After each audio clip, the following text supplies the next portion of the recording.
I am Dara Mitchell, 34 years old, sitting uncomfortably at the most expensive table in Lumiere, fidgeting with my simple button-down shirt.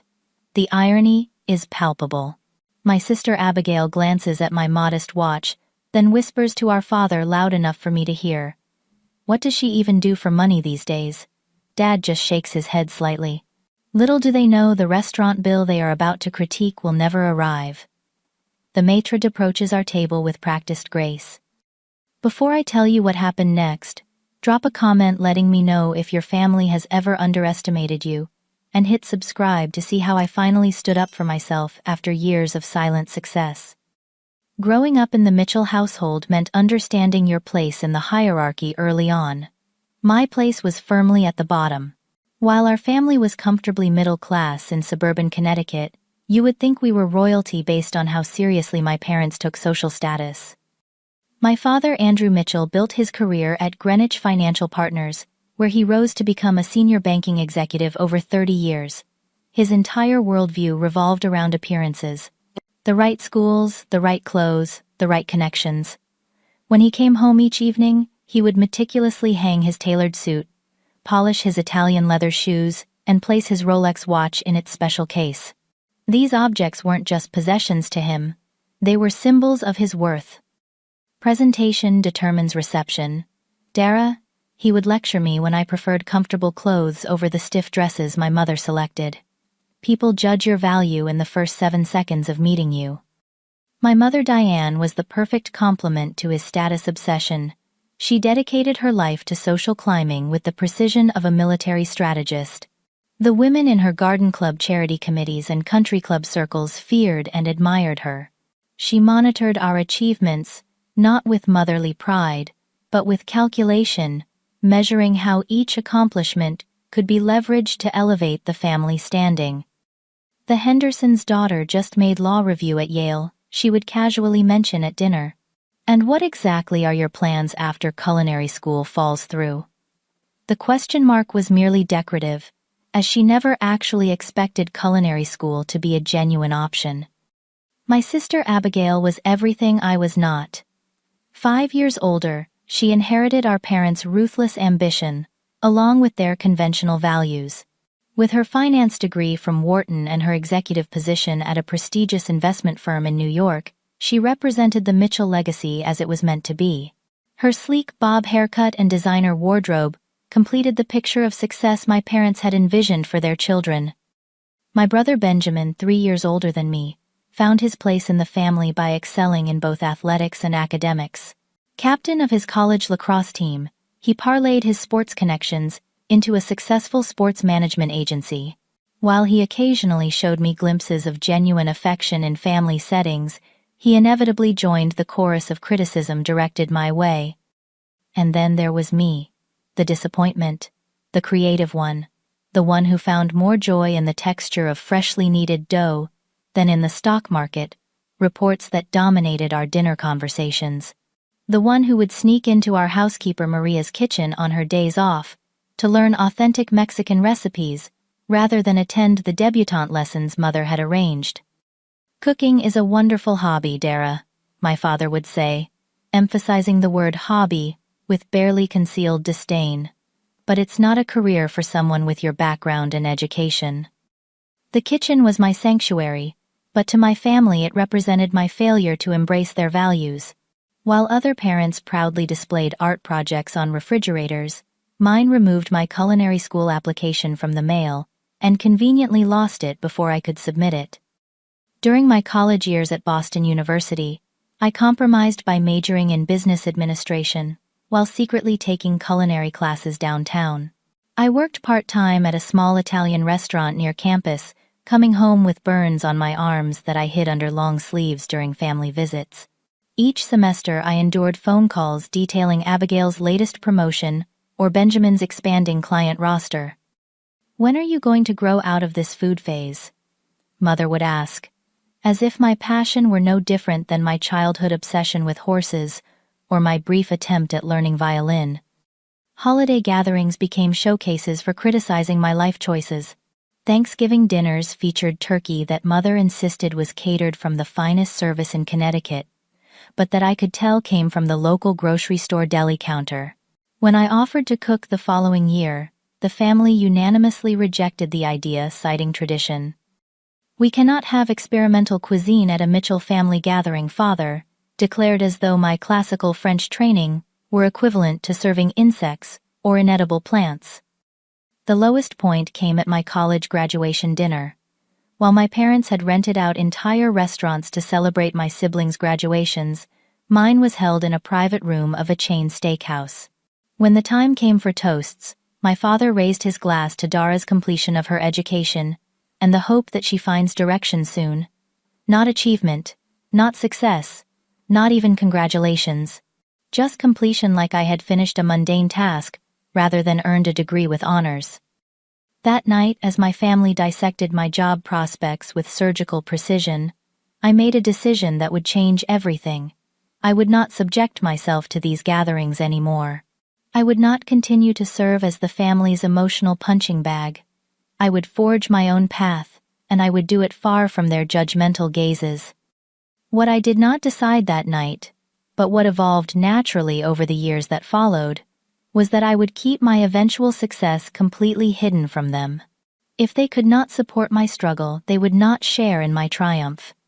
2 weeks after graduation, I packed everything I owned into my second-hand Toyota Corolla and drove 3,000 miles to Seattle. I had $12,000 in savings, a business degree. I had no intention of using conventionally, and a determination to prove everyone wrong, even if they would never know it. My first position was hardly glamorous. I secured a job as a dishwasher at Maison, one of Seattle's most exclusive French restaurants. The pay was minimum wage, but the education was priceless. I arrived early, stayed late, and absorbed everything like a sponge.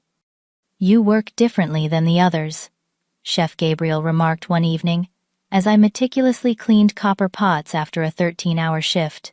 Gabriel Rousseau had trained in Paris under Michelin-starred masters before bringing his talents to the Pacific Northwest.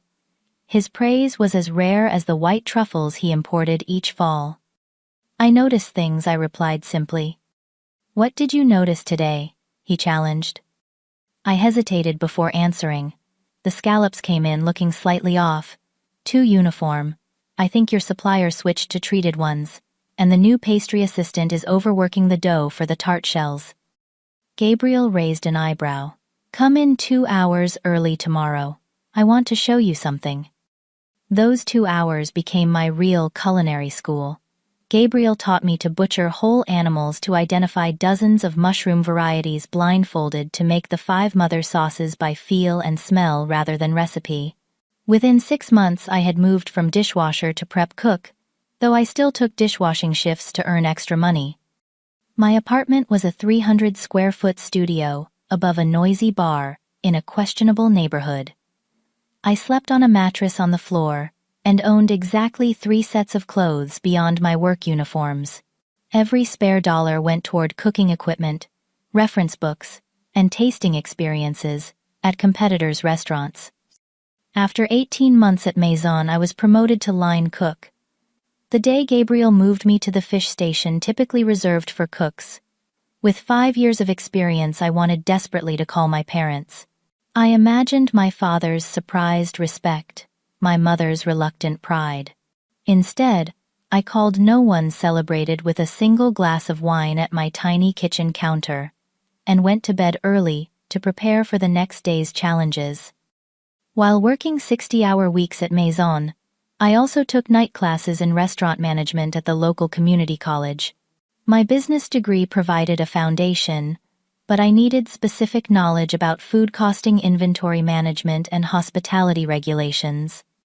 3 years into my Seattle journey, opportunity knocked in the form of disaster. A small neighborhood restaurant 2 blocks from my apartment went up for sale after the owner suffered a heart attack. The location was terrible, the decor dated, and the menu uninspired, but the bones were good. The kitchen equipment was commercial grade if outdated, and the rent was locked in for 5 more years at below market rates. I withdrew every penny of my savings, took out a high-interest loan, and convinced 2 of my fellow line cooks to join my venture, in exchange for future equity. We closed the deal on my 25th birthday, a fact I celebrated by painting the kitchen until 3 in the morning. The first 6 months of ownership nearly broke me. We completely revamped the menu, focusing on Pacific Northwest ingredients, prepared with classical European techniques. The food was good, great even, but the neighborhood wasn't ready for us. Critics dismissed us as pretentious, too expensive, too ambitious for the location. I worked 17-hour days serving as executive chef, bookkeeper, repair person, and occasionally bouncer when the bar next door's patrons wandered over. I lost 15 pounds. I couldn't afford to lose, and developed an eye twitch that would activate whenever vendors called about overdue payments. Then came the review that changed everything. Anton Phillips, the notoriously harsh critic for the Seattle Sentinel, visited anonymously and published a glowing review titled "Hidden Gem Shines, Despite Location." Overnight, our reservations doubled. Within a month, we had a 2-week waiting list. We survived the 2008 economic downturn by introducing a more affordable tasting menu that actually improved our food cost percentages. While restaurants across the city closed, we expanded our hours and hired staff from shuttered establishments. By our 3rd anniversary, we were not just stable, but thriving. When we had the opportunity to take over the lease of a failed restaurant in the trendy Capitol Hill neighborhood, I leveraged our success into favorable financing terms. The second location featured an open kitchen concept, higher price points, and a focus on tasting menus. We received our first James Beard nomination 18 months after opening. It was around this time that I received a rare phone call from my father. I was prepping for dinner service when his name appeared on my phone screen. "Dara," he began without greeting, "your mother and I were discussing your situation. Benjamin mentioned you're still working in restaurants out there." "Yes," I replied, pausing over the shallots I was mincing. "We think it's time you came home and got serious. Benjamin could use someone with a business degree in his company. Nothing prestigious, of course, but stable employment with growth potential." I looked around at my kitchen at the team, executing my vision with precision at the wall of positive reviews and the James Beard nomination letter. "I appreciate the offer," I said carefully, "but I'm established here now." "Established as what?" "A glorified cook." "That business degree was expensive, Dara. When are you going to use it?" "I used it every day, of course. In negotiating with suppliers, managing cash flow, developing growth strategies, but explaining this would invite more questions, more judgment, more attempts to minimize my achievements." "I'm happy with my choices," I said instead. "Happiness doesn't build retirement accounts," he replied before ending the call. That conversation solidified my decision to keep my growing success private. If my own father could not conceive of my work as valuable or legitimate, what was the point of sharing my achievements? I continued to send obligatory birthday and holiday messages. I deflected questions about my specific work with vague references to the restaurant industry. I let them believe I was merely getting by rather than building an empire. In culinary circles, I became known by my professional name, D. Mitchell, deliberately gender-neutral to avoid the additional scrutiny women chefs often face. I declined opportunities to appear on cooking shows or participate in events that might be publicized in East Coast media. When the New York Times requested an interview after my 3rd James Beard nomination, I sent my business partner instead. 7 years after leaving Connecticut, I opened Lumiere, my flagship restaurant, in downtown Seattle. Occupying the entire 40th floor of a luxury high-rise, Lumiere offered 360-degree views of the city, Puget Sound, and on clear days, Mount Rainier. We received our first Michelin star within a year of opening, when the guide finally expanded to include Seattle. And this is where my family found themselves on that fateful evening, completely unaware that the restaurant where they had reluctantly agreed to meet their disappointing daughter was in fact entirely hers. The call from my mother came on a Tuesday afternoon as I was reviewing applications for a new pastry chef. "Dara, darling," she began with forced warmth. "Such wonderful news. The whole family will be in Seattle next weekend for a conference Benjamin is speaking at. We simply must have dinner together. It had been nearly 2 years since I had seen my family in person. Our last encounter had been at Thanksgiving, which I had attended only because my grandmother, the one relative who had always supported my culinary ambitions, had recently passed away. That dinner had featured the usual complement of passive-aggressive comments, outright criticism, and uncomfortable silence. "What brings everyone to Seattle?" I asked, buying time to process this unexpected development. "Benjamin is delivering the keynote at the Sports Management Association conference. Your father and I decided to make a trip of it, and Abigail and her fiancé are joining us. You remember she got engaged to Richard Huntington. His family owns half of Boston." The implicit comparison to my own single status hung in the air like cigarette smoke. "We have reservations Saturday evening at some place Benjamin's agent recommended. Supposedly very exclusive, probably overpriced for what it is. But that's Seattle for you." She laughed lightly. "I'm texting you the details now. Do try to dress appropriately, darling. First impressions, you know." The text arrived moments after we hung up. Lumiere, 8:30. My restaurant, my private table. The reservation had been made under my brother's name, which explained why my staff hadn't alerted me. I sat motionless at my desk, considering my options. I could call back and suggest a different restaurant, but that would raise questions I wasn't prepared to answer. I could manufacture an emergency and miss the dinner entirely. Or I could attend as planned and finally reveal the truth about my life. The last option terrified me most. After a decade of allowing my family to believe I was barely scraping by, the revelation of my success would require explanations. Why had I kept it secret? Was it shame? Spite? Pride? All of the above? There was a fourth option, I realized. I could attend as a normal guest, observe how my family behaved when they thought I was still struggling, and decide based on their treatment whether they deserved to know the truth. I called Catherine, my general manager. "Catherine, my family is coming to dinner Saturday. 8:30 Benjamin Mitchell's reservation." "Your family?" she repeated with surprise. In the 7 years we had worked together, Catherine had heard plenty about the Mitchell family dynamics, though she had never met them. "They don't know I own Lumiere," I explained. "I'd like to keep it that way, at least initially. Treat me like any other guest." "Any other guest who happens to be at the owner's table?" she clarified. "They won't know it's the owner's table. Just make sure the staff understands not to treat me differently. And if they're awful to you, you know how protective Marco is." Marco, my head waiter, had worked with me since my first restaurant. His loyalty was absolute. "Tell him to follow my lead.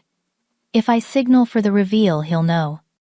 I spent the next 3 days in a state of nervous anticipation. What should I wear?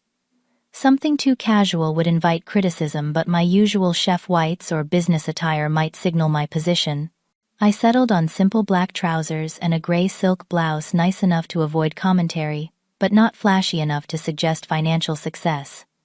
Saturday arrived with unseasonable clarity, the late autumn sky, brilliant blue above Mount Rainier. I arrived at Lumiere an hour early, stopping briefly in my office to check reservations and the night's special preparations before heading to the bar. From this vantage point, I could observe my family's arrival without being immediately seen. They did not enter quietly. My father's voice carried across the hushed dining room as he complained about the wait for the elevator. My mother air kissed the hostess as though greeting an old friend rather than a complete stranger. Abigail surveyed the room with the calculated assessment of someone determining if the venue met her standards, while her fiancé Richard checked his watch repeatedly, as if he had somewhere more important to be.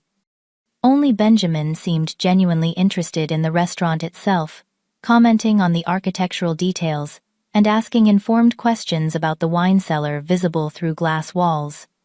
I took a steadying breath and approached them. "Hi everyone," I said, trying to project casual confidence. The greetings I received in return ranged from my father's curt nod to my mother's performative cheek kiss that made no actual contact with my skin. Abigail looked me up and down with barely concealed disappointment, while Richard clearly struggled to remember who I was. Dara, Benjamin said warmly, giving me a genuine hug. Good to see you. You look well. Thanks, Ben. You too. Marco approached with professional composure, though I could see the tension around his eyes. He had witnessed too many staff meetings where I had processed my family trauma to be entirely neutral. The Mitchell party. Your table is ready. Please follow me. He led us through the main dining room, toward the semi-private alcove, where my table was always reserved. Located in the northeast corner, it offered spectacular views of both the Space Needle and the waterfront, while providing acoustic privacy for conversations. This is quite a spot, Benjamin remarked as we were seated. Great recommendation from Jim. It's trying too hard, Abigail countered immediately. All these restaurants with views charge double for mediocre food. I bit my tongue as Marco handed out menus. Every item on that menu had been personally developed and refined by me over months of testing. The current fall menu featured local ingredients at their peak, prepared with techniques I had studied and mastered over years. My God, these prices, my father muttered loudly enough for neighboring tables to hear. $74 for fish. Is it endangered? The black cod is sustainably harvested from Alaskan waters, I found myself saying automatically. It's prepared with a 3-day cure and served with foraged mushrooms. 5 pairs of eyes turned to me with varying degrees of surprise. Well, look who became a food expert, Abigail smirked. Did you study the menu online to impress us? I eat out occasionally, I replied evenly. You clean up nicely when you try, my mother interjected, changing the subject with her usual lack of subtlety, though a statement necklace would really elevate that blouse. Before I could respond, the sommelier approached to discuss wine options. My father immediately took charge, ordering an overpriced Cabernet that would overwhelm most of the menu items. I caught the sommelier's eye and gave a slight shake of my head, our prearranged signal not to offer me the private wine list normally presented at my table. Benjamin's phone chimed and he glanced at it apologetically. Sorry, I invited a couple of investors to join us for dessert. They're coming from another dinner. Great. More witnesses to my family dynamic. Just what this powder keg needed. As appetizers were served, the familiar family dynamics established themselves around the table. My father dominated the conversation with pronouncements about politics and business. My mother alternated between supporting his opinions and making observations about the other diners' attire and jewelry. Abigail and Richard formed a united front of condescension, while Benjamin attempted to include me in conversations that inevitably circled back to topics that excluded me. Let's order another bottle, my father announced after draining his 3rd glass of the Cabernet. Dara, are you sure you want wine? It's quite expensive. I'm fine with what I have, I replied, still nursing my first glass. I needed a clear head to navigate this minefield. Always conscious of the budget, Abigail commented with a thin smile.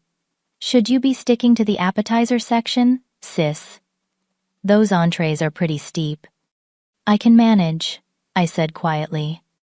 So what exactly are you doing these days, Dara? My father asked, fixing me with the penetrating stare he typically reserved for underperforming employees. Benjamin mentioned you're still in the restaurant business. The question was loaded with disapproval. The phrase "still in the restaurant business" suggesting a temporary situation that had inexplicably persisted. Yes, I work in the restaurant industry, I answered carefully. As what exactly? A server manager. He made both sound equally disappointing. I'm involved in various aspects of the business. That sounds very vague, my mother interjected. Is it that you're between positions? There's no shame in that, though. At your age, stability should be a priority. I'm quite stable, I assured her. The service industry is so volatile, though, Abigail said, gesturing with her fork. No benefits, no security. Richard's company is expanding their marketing department. Maybe he could put in a word. Richard, who had been checking his phone under the table, looked up with momentary confusion before nodding unconvincingly. Did I tell you about Benjamin's new contract? My father changed the subject, clearly having lost interest in my unimpressive career. $3 million for the agency representing that new quarterback from Stanford? What's his name, Ben?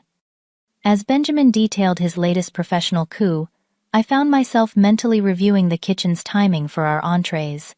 We were in the weeds with a large party of 12, and I itched to step in and help expedite.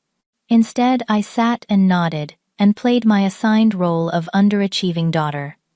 The entrees arrived, each plate a perfect expression of my culinary philosophy.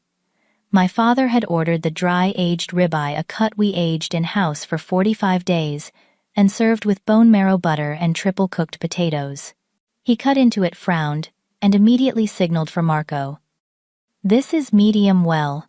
I ordered medium rare. I could see from where I sat that the steak was a perfect medium, rare the center, warm, red, and juicy. "I apologize, sir," Marco said with practiced diplomacy. "I'd be happy to have the kitchen prepare a new steak for you." "No time for that. Just tell the chef to learn what medium rare actually means." Marco's eye twitched slightly, the only indication of his suppressed anger at hearing his beloved chef criticized. "I'll pass along your feedback." My mother picked delicately at her scallops, eating perhaps 2 bites before declaring herself absolutely stuffed.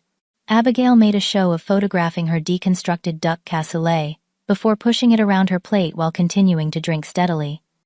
"So Dara," she said, her words slightly slurred, "tell us about your apartment. Still in that same place?" "I've moved since you last visited," I answered truthfully. My current residence was the penthouse above the restaurant, a fact they would discover soon enough if the evening continued on its current trajectory. "Roommates. That's the only way to afford Seattle these days, I imagine," she pressed. "I live alone." "How resourceful," my mother said, with the same tone she might use to compliment someone on making a dress from curtains, though shared housing can be quite charming at your stage of life. Benjamin attempted to redirect the conversation. "The food here is fantastic. Have you eaten here before, Dara?" Before I could answer, Abigail laughed sharply. "As if she could afford this place on a regular basis. Can you even afford your portion tonight?" The question hung in the air, bald and ugly in its assumption. Several diners at nearby tables glanced over, some with embarrassment, others with the guilty interest of viewers witnessing a car crash. I noticed my staff exchanging looks. Drew, my sous chef, had emerged from the kitchen under the pretense of checking on diners, but was clearly monitoring the situation at my table. Catherine hovered near the bar, ready to intervene if given the signal.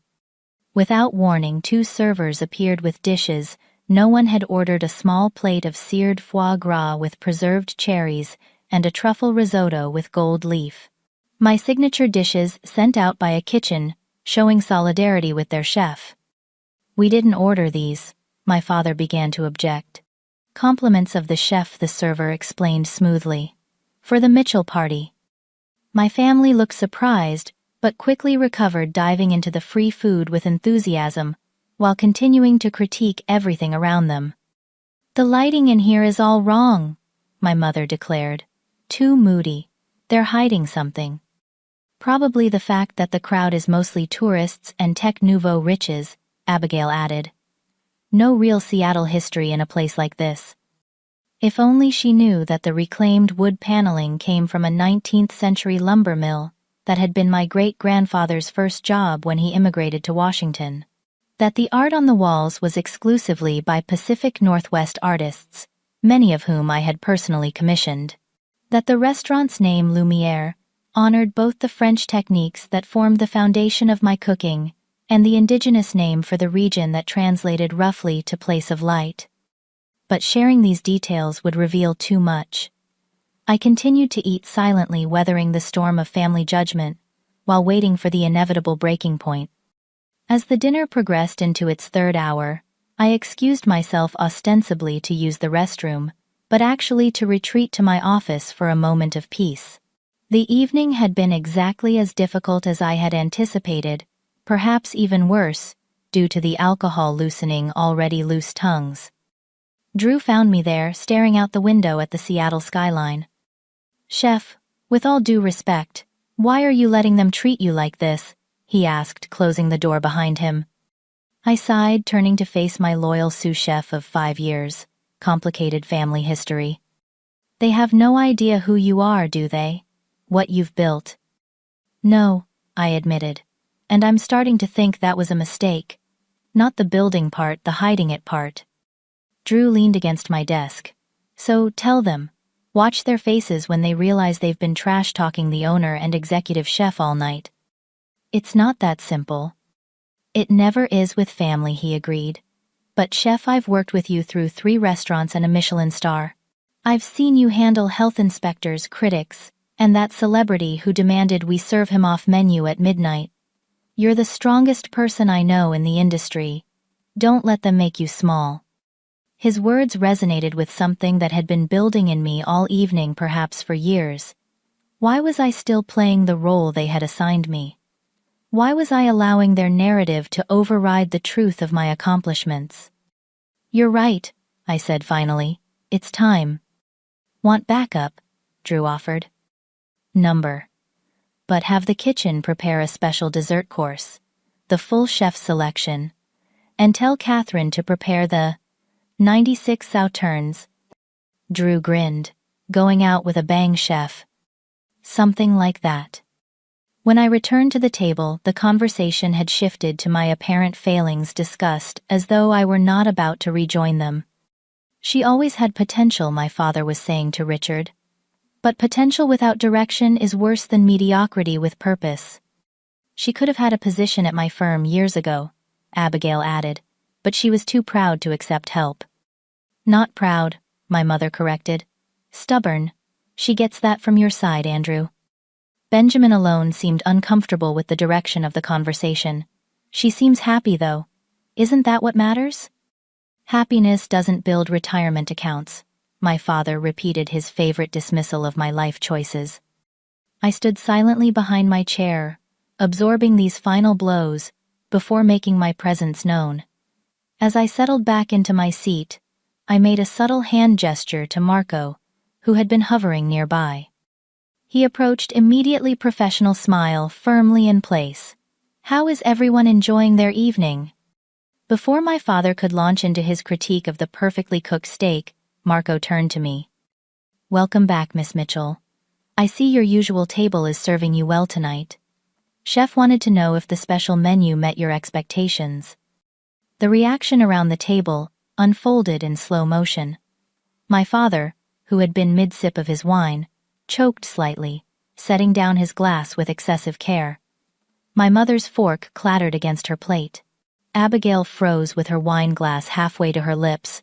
Richard looked confused, while Benjamin's expression shifted from surprise to dawning comprehension.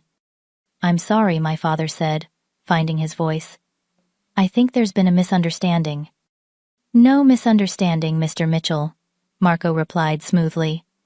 "We're always honored when Miss Mitchell brings in special guests. As the owner would say, family is everything." The silence that descended on the table was absolute, broken only by the ambient restaurant noise that suddenly seemed very distant. "Owner," my mother repeated faintly. I took a deep breath, meeting each of their gazes in turn. "Yes, I own Lumiere. I'm also the executive chef. This is my restaurant." "That's impossible," Abigail said immediately. "You're making this up for attention." "Why would the waiter lie about who owns the restaurant?" Benjamin asked reasonably. "He's probably her boyfriend or something," Abigail dismissed. "This is just sad, Dara." As if on cue, the kitchen doors swung open, and Chef Gabriel, my mentor from Maison, who now consulted for my restaurant group, emerged in his whites. He made a beeline for our table. "Dara, the new dessert presentation is ready for your approval before we serve it to your guests," he said completely naturally, as he had done hundreds of times before. "Thank you, Gabriel," I replied. "Everyone, this is Chef Gabriel Rousseau, formerly of Maison. He taught me most of what I know about French technique." Gabriel, who knew nothing about the evening's deception, nevertheless picked up on the tension immediately. "Your daughter is the most talented chef I've ever mentored," he told my stunned father. "Seattle is lucky to have her, though. Paris keeps trying to steal her away." My father's face had turned an alarming shade of red. "There's clearly been some kind of mistake. Dara works in restaurants, yes, but she's not. She couldn't possibly own this place," I finished for him. "Why not?" "Because you never mentioned it," my mother exclaimed. "Why would you keep something like this secret?" The real question hung unspoken. Why would you let us believe you were struggling when you were succeeding beyond our expectations? I looked around the table at my family's confused, disbelieving faces. "Would you like a tour of the kitchen before dessert? It might help clear things up." The walk to the kitchen was silent, my family following me like stunned ducklings. As we passed through the dining room, regular customers nodded respectfully in my direction. Staff members straightened their posture and greeted me with a mixture of Chef and Miss Mitchell. The kitchen was in full dinner service mode, a choreographed chaos that I normally found soothing. Tonight, with my family witnessing this part of my life, for the first time I saw it through new eyes, appreciating the precision and dedication of my team. "This is the main line," I explained, shifting automatically into tour guide mode. "We serve an average of 250 covers nightly, with a focus on sustainable Northwest ingredients prepared using classic French techniques with modern innovations." The staff called out chef as we passed, many of them shooting curious glances at the group trailing behind me. Word had clearly spread about the identity of my dinner guests. "So, you're telling me you run this entire operation?" my father asked, skepticism still evident in his tone. "Yes, along with 2 other restaurants in Seattle, and 1 in Portland." "But how? With what money?" he pressed. "I started small with a failing neighborhood restaurant. Built it up, reinvested the profits, expanded strategically." "She's being modest," Drew interjected, appearing beside us with a plate of perfectly executed quenelles. Chef Mitchell transformed that first location from a greasy spoon into a destination restaurant in under a year. The waiting list was 2 months long. My father's expression shifted slightly, a familiar calculation occurring behind his eyes. "Well, this certainly puts things in a different light. You should have told us, Dara. We would have helped with investments, connections." And there it was. The immediate attempt to retroactively insert himself into my success story, to claim some credit for achievements he had played no role in, had actively discouraged, in fact. "I had the funding and connections I needed," I replied evenly. "We should talk about expansion opportunities," Abigail chimed in, suddenly interested now that there was clearly money involved. "Richard's family has holdings in several major markets that would be perfect for your concept." My mother had been uncharacteristically quiet, but now she approached a line cook who was plating a delicate arrangement of seasonal vegetables. "Do you all know who Dara's father is? He's quite prominent in banking circles in Connecticut." The cook glanced at me in confusion before returning to his station. "Mom, please don't distract my staff during service," I said quietly. "I'm just making conversation," she replied defensively. "I don't see why you're being so sensitive about this. If anything, we should be the ones upset. You've deliberately misled us for years."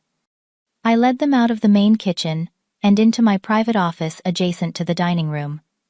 Awards and framed reviews lined the walls, including the Michelin star announcement and 3 James Beard nominations.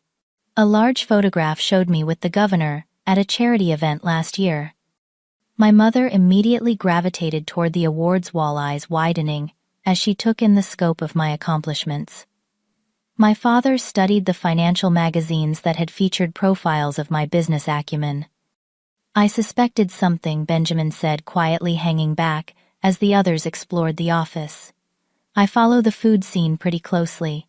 About 2 years ago, I read an article about the reclusive chef D. Mitchell and wondered if it might be you, but when I tried to find photos, there were hardly any." "I'm camera shy," I explained, "and I deliberately kept a low profile." "Because of us," he concluded, not a question, but a statement of understanding. "Partly," I admitted. My father overheard this exchange and turned from the display of press clippings he had been examining. This is absurd. You kept your success secret to what punish us, make us look foolish. No, I replied, feeling suddenly exhausted. I kept it secret because nothing I ever did was good enough for you. Every achievement was dismissed, every passion ridiculed. At some point, it became easier to stop sharing my life than to continue facing your disapproval. We never disapproved of success, he countered. We disapproved of wasting your potential on what we thought was a dead-end career.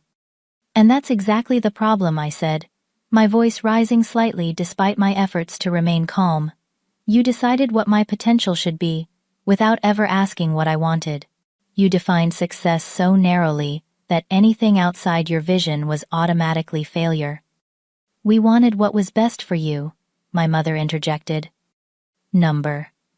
You wanted what was best for your image of the family. There's a difference.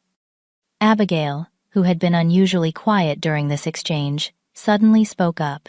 So all those times you couldn't come to my engagement party, or Mom's birthday, or the family vacation because you were working, or couldn't afford the flight.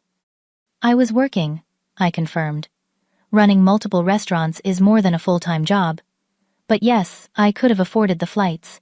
I chose not to attend because those gatherings inevitably became opportunities to criticize my life choices. You deceived us, my father said, his tone hardening. Made us look like fools tonight. How exactly did I make you look foolish?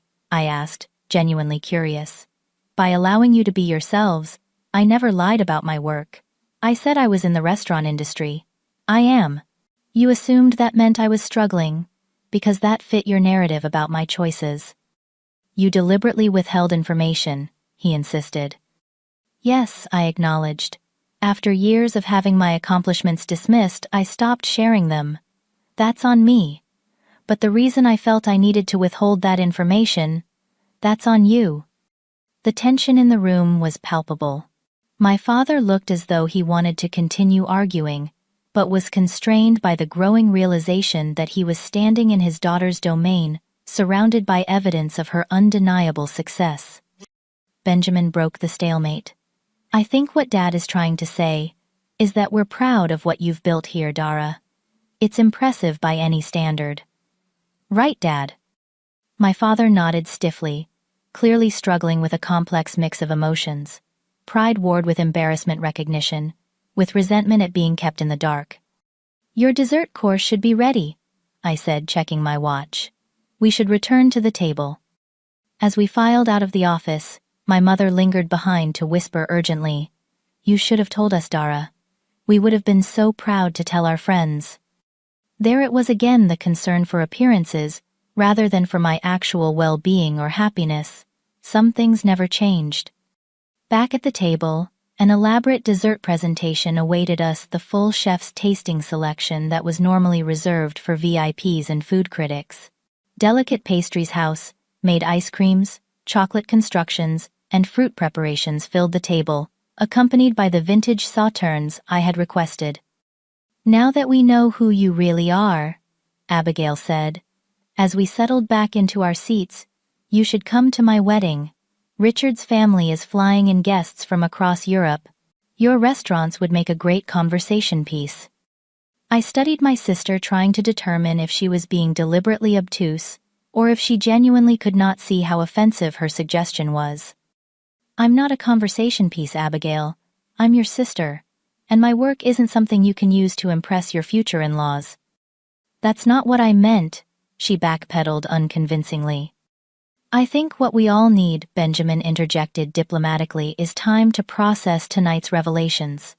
Dara has built something extraordinary here, and we're all adjusting to this new understanding of her life. I smiled gratefully at my brother, the one family member who seemed capable of recognizing the emotional complexity of the situation. You're right, I agreed. This has been an overwhelming evening for everyone. Why don't we enjoy these desserts, and we can talk more tomorrow when everyone has had time to reflect. My father raised his glass in what appeared to be a peace offering. To unexpected discoveries, he said, his tone suggesting he was making a significant concession by acknowledging my success at all. I raised my own glass, not in surrender, but in recognition that this was perhaps the most he was capable of in the moment. To new beginnings, I replied. 6 months after that revelatory dinner, I stood in the private dining room of my newest restaurant, surveying the table settings for a special event. The spring sun streamed through floor-to-ceiling windows, illuminating the space with golden light that reflected off crystal and silver. So much had changed in those 6 months, both professionally and personally. The confrontation with my family had forced a reckoning that was painful but ultimately necessary. Like lancing a wound, the initial hurt gave way to a cleaner, healthier relationship, though the scar tissue would always remain. My relationship with Benjamin had deepened considerably. Free from the constraint of my secret, we spoke weekly about our respective businesses, sharing insights and occasionally collaborating. He had referred several high-profile clients to my catering division, and I had introduced him to restaurateurs looking for investment opportunities in sports venues. My mother had made the most surprising overture, asking if I would teach her to cook during her next visit to Seattle. Our first lesson had been awkward, her perfectionism clashing with my experiential teaching style, but by the third session we had found a rhythm. While we would never be close in the way some mothers and daughters were, we had established a fragile connection based on mutual respect rather than obligation. My father's adjustment had been the most difficult.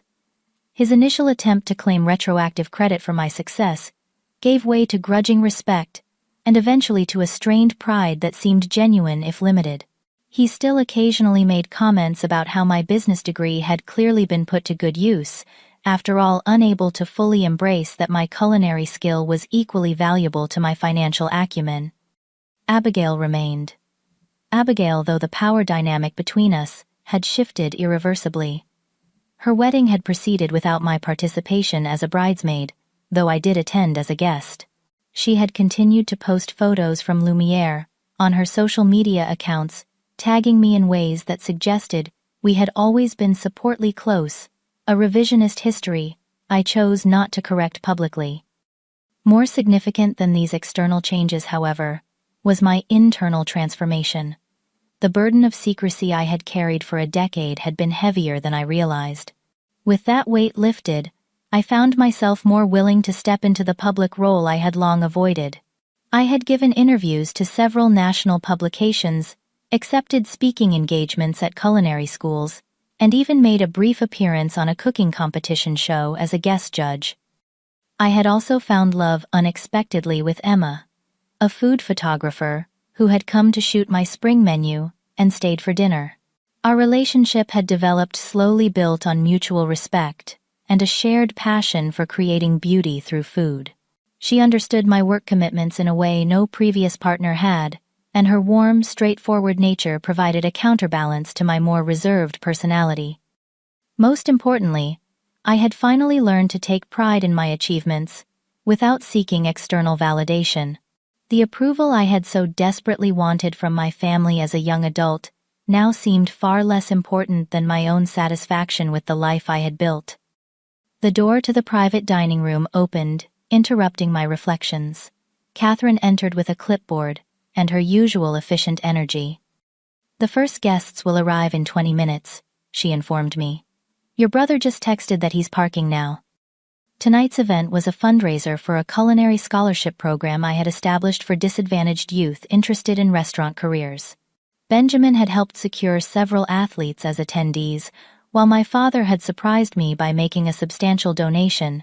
My mother had assisted with the guest list, leveraging her social networking skills in service of a cause she now deemed worthy. As I made final adjustments to the table settings, I reflected on the journey that had brought me here. The hurt child seeking approval had become a confident woman who no longer needed permission to claim her success. The secret keeper had become an open book, stronger for having revealed her truth. The greatest lesson I had learned was that authentic success required authentic living. Hiding my achievements had protected me from criticism, but had also prevented me from fully embodying my accomplishments. True confidence came not from external validation, but from internal alignment, from living honestly according to my own values, rather than someone else's expectations. As the first guests began to arrive, I stepped back into the role of host and chef, greeting benefactors and scholarship recipients with equal warmth. Benjamin arrived with several of his clients embracing me with genuine affection, before introducing me as my sister, the culinary genius behind this incredible space. Later, as the evening wound down and the last guests departed, I found myself alone in the kitchen, preparing a simple late-night snack for the staff, who had worked tirelessly to make the event a success. This perhaps was my favorite moment in any day, cooking not for acclaim or customers but for the people who shared my vision and helped bring it to life. Emma appeared in the doorway, camera in hand. "Got some beautiful shots tonight," she said, coming to stand beside me at the counter. "Your family actually looked proud in a few of them." I smiled, slicing fresh bread for the staff meal. "Progress," I agreed. "You know what I noticed tonight?" she continued, stealing a slice of the artisan cheese I was arranging. "You introduced yourself as Chef Mitchell to everyone. No hesitation, no qualification. Just owning your title." I hadn't realized the significance of that small change until she pointed it out. For years I had downplayed my achievements, prefacing introductions with modifiers that diminished my role. Tonight I had simply been who I was without apology or explanation. "Growth," I acknowledged. As we served the late-night meal to my tired but satisfied team, I felt a contentment that went beyond professional success or family reconciliation. I had found my place in the world, not by conforming to others' expectations, but by creating my own path. The approval I had once so desperately sought now seemed far less important than the community I had built and the values I expressed through my work. Have you ever hidden your talents or success from family members who you felt wouldn't understand or appreciate them? Drop a comment below to share your experience. If this story resonated with you, please hit the like button, subscribe to my channel for more authentic life stories, and share this video with someone who might need encouragement to embrace their true path. Thank you for joining me on this journey, and remember, the most important validation is the one you give yourself.